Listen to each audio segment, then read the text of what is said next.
thank you so much for inviting me down here. Thank you for taking the time to come. So, are there any last words that you want to say? I know you only went through part 2 of the parental assessment thing. I don't know if you want to add anything else. I'm sorry. Yeah, I didn't even think about that, to go on about that a little bit more. So, I think, once we're able to see how the child entered into the alienation reaction and determine at what level they are, Right. Then we have options for treatment based on what it is we know. If they're still visiting the parent and they're at a mild reaction level, then it may be that we can provide education and therapeutic intervention, and relieve the stress to the child and provide the parents with information on how they're contributing. And if on the other extreme of that we're dealing with a severe reaction and with a parent who has demonstrated characteristics of a personality disorder, then our treatment protocol is going to look very different and probably include some no contact time. Has the child completely split off, or are they still going? Again, all of those variables direct treatment recommendations. And understanding that what you get in a child who's in a severe alienation reaction is what you have to go through first is a level of anger and rage. If you think about it in terms of, this is what you're going to get on the surface: anger and rage. And below that is guilt and shame. The guilt and shame that's associated with the rejection and the unjustified rejection of a once loved parent. The anger and shame keeps them from touching on the guilt, or the anger and rage keeps them from touching on the guilt and shame, which is why they stay up here so angry when we first meet Even them. if it's a false anger and false rage? Yes, because again, they realize at some level that they have hurt somebody they love. They realize that they have lied about someone they love that did not do the things that they said they did.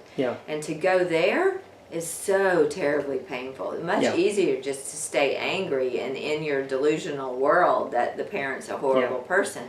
So bringing them back through that is really hard work. But below the guilt and shame is the original loving attachment to the parent.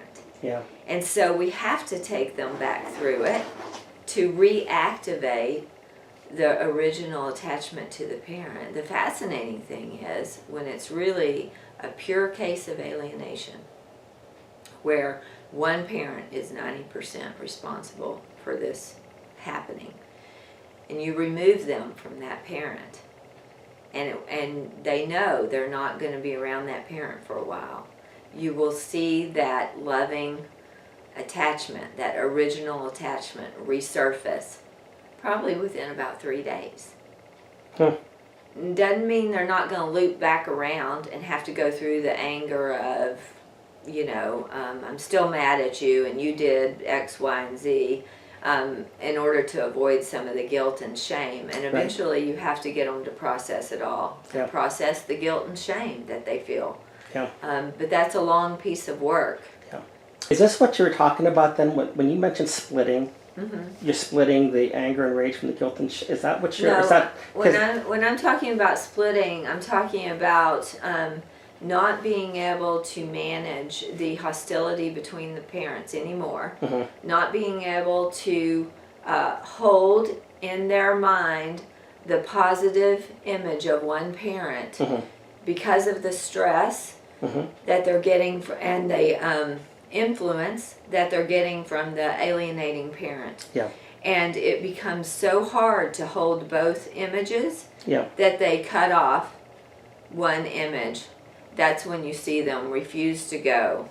So that basically they enter into the delusional world of the alienating parent. These are Craig Childress's words. This is what he specializes in. Right. The encapsulated delusion of the alienating parent. They take that on as their own completely. Yeah. So that they do not have to continue to try and negotiate this view. I got it. And the reality of who that parent is. Yeah. They can't hold on to it any longer. It's too stressful. Yeah. And they don't have, their coping mechanisms are completely worn out. So they split off. Okay. I thought it was interesting that you talked about the anger, then the anger, rage, and then the living in that level, so you don't have to go to the guilt and shame, but you have to work through the guilt and shame to also get back down to the loving attachment, which is always there, always calling out. When I told you a little bit that I was sued by my daughter, and I could never imagine doing that to my parents. Right. And she knows. Right. She knows. Right. And yet when she's encouraged in that by somebody from the other side of the family, or more than one person, I'm like, have you not recognized what you've done? And I'm not talking just to my daughter, I'm talking about to the other people that are involved. But that's what pride will do to try to keep your reputation intact and everything.